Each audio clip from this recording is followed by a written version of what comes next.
Hey everyone, welcome back to the Chase Adventure YouTube channel. Today I am up here at Castle Ring. Castle Ring's in Cannock Wood, area of Cannock Chase. And it plays quite a significant role within my childhood. My great-grandparents actually moved here many years ago from Droylsden in Manchester.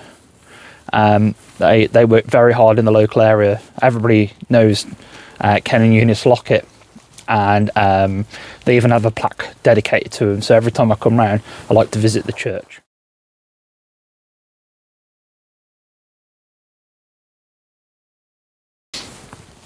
So I got asked about some of the history of Cannock Chase, and today I thought I'd bring you up to Castle Ring, show you around, and then I'm going to make some food. So far all I've done is make coffee in my two videos, so today I'm going to make a quick, nice, easy meal. But first, let's go have a walk around Cannock Chase. Have a walk around Cannock Chase? Have a walk around Castle Ring.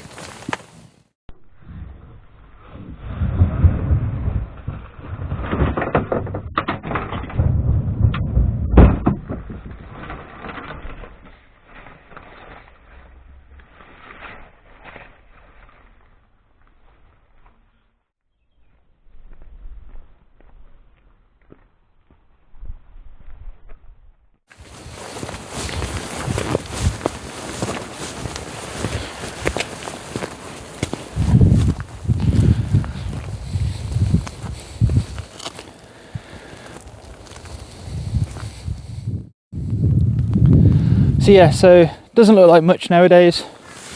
It's just a bit of literally a ring around absolutely nothing. But this actually used to be an ancient fort. It was a wood fort where they'd built up all the sides, make the ramparts. And out here you can actually see down into Rugeley itself when the trees weren't there. This has obviously all been grown since then. So I'm gonna go have a little walk around, just show you some little highlights.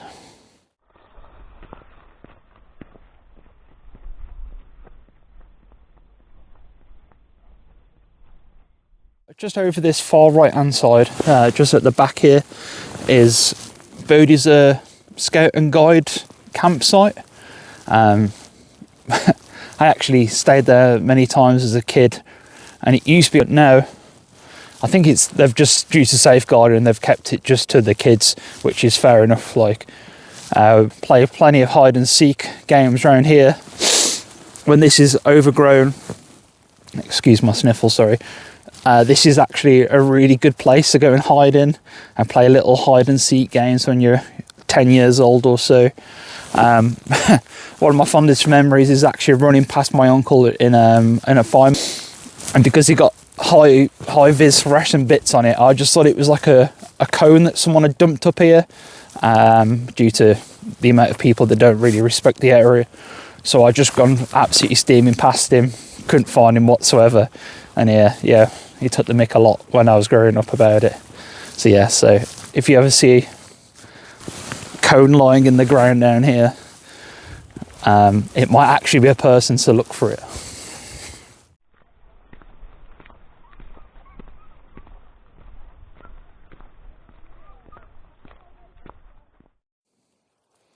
So it's not a very big loop, this.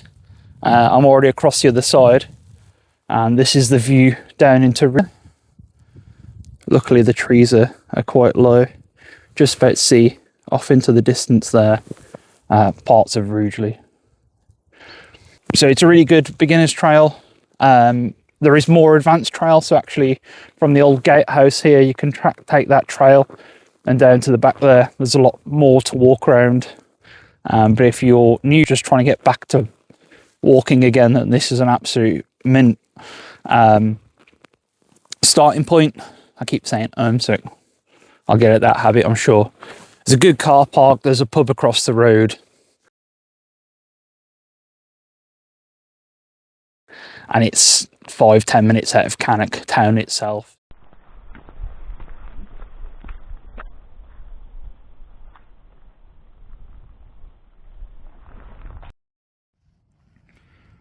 So I'm on the far side.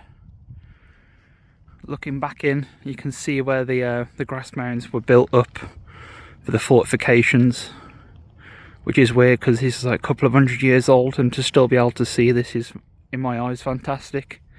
And then right in front of me is a big square flat area, which I presume is going to be the garrison, or the main housing, shall we say, for the troops that were left up here.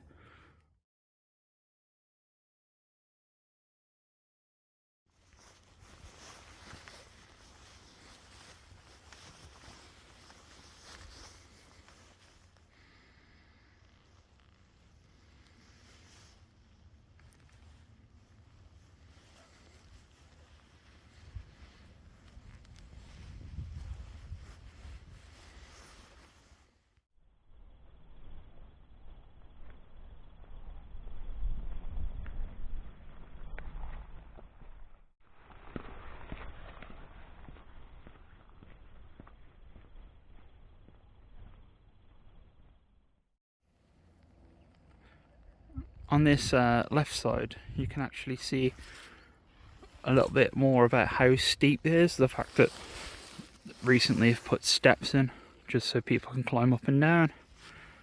But the embankment here, you can't really tell from the video how deep it is, but it's a very good embankment. No doubt all got dug by hand. So just a quick note, if you are going to come up here, there are like paths to try and stick to over the years. It has got a lot wetter and muddier up here. See the plant difference? So if you ever see these plants, these are just a key sign of like marshy, wet areas, and they only ever really survive in that. So in this far corner, as you can see, everything else is bracken. Everything else in this corner is wet and marshy, so I wouldn't cut through there.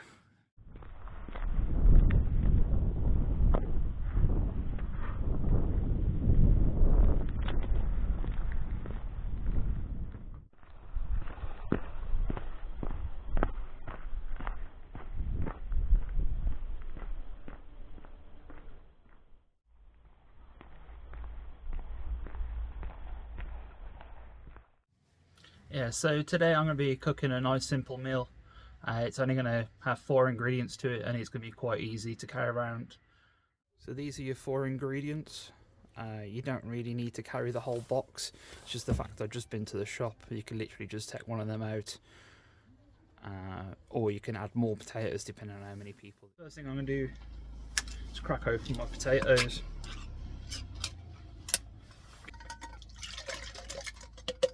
They're already in water, but if you want to add a bit of splash of water, you can do a bit of salt. So of half the big ones, I'm trying to get them on the heat, get them on to boil.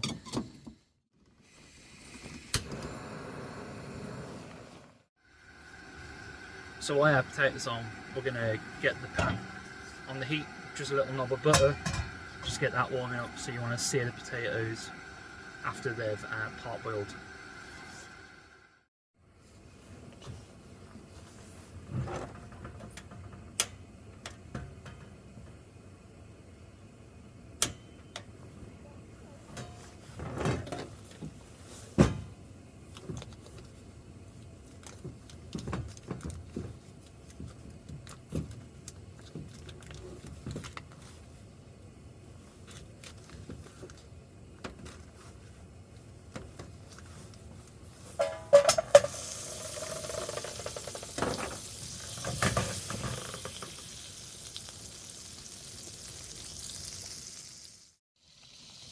Potatoes boiling nicely. What we're going to do is going to take them off the heat now and just spoon them out onto the plate.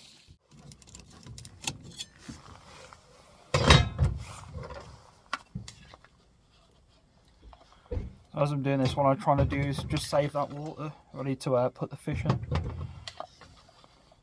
Just reuse what I can, and then hopefully the potatoes can dry out a little bit as well prior to going into the pan with the butter, because water goes to the bottom, oil butter sticks to the top, spews everywhere, and then you're gonna end up getting a fire. So from frozen, just stick that straight in, pop the lid on, and come back and check that in a couple of minutes. So we've got the butter on, getting up to nice temperature. What we're going to do is sprinkle a little bit of Cajun seasoning. I say Cajun. It's Cajun. Put a little bit of Cajun seasoning on the potatoes. Get them in the pan. Good sear on those. Get them nice and crisped up.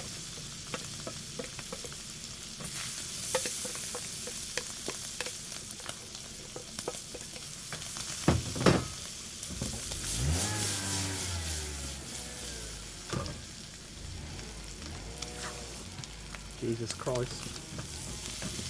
Someone can't drive. I'll give you one guess what type of car they're driving in the comments, and then I'll tell you the answer later.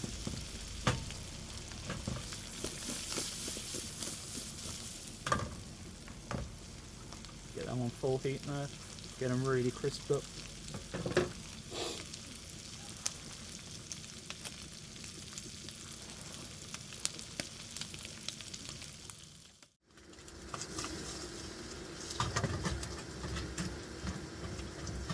Like I say, it's a nice easy meal. Don't really need to be a professional to do this, but it's one of the best, simplest 10-minute foods I can knock out, especially after you've been out for a hike or when you're camping. No one can go wrong with this, and there's very little to waste.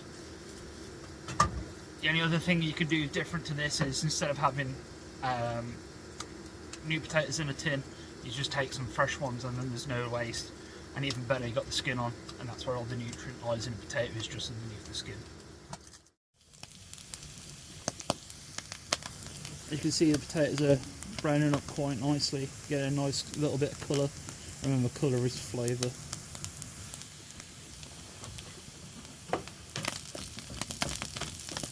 Nothing ever gets burnt when I'm cooking, it's always bruleed.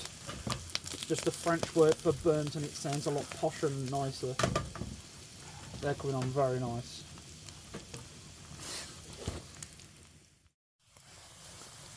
So I reckon potatoes are pretty much done now. I'm going to just empty them onto the plate.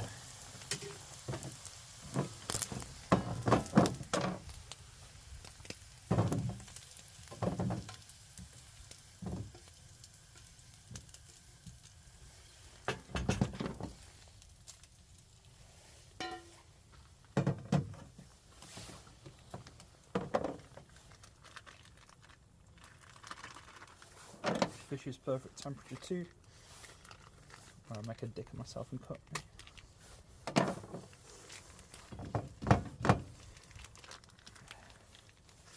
There you go. Sauteed potatoes and fish in a nice buttery sauce.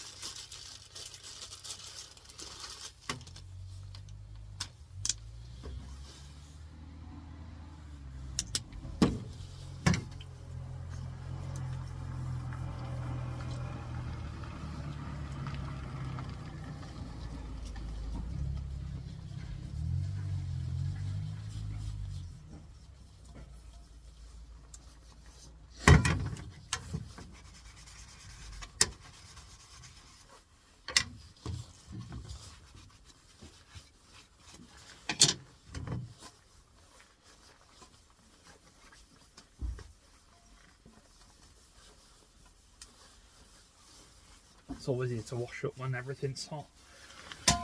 Nothing sticks then after it cools down.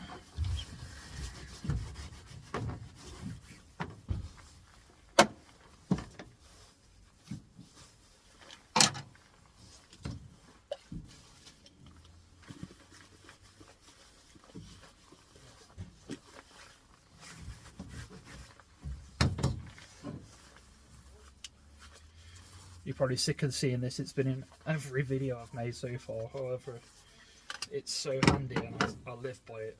I really do.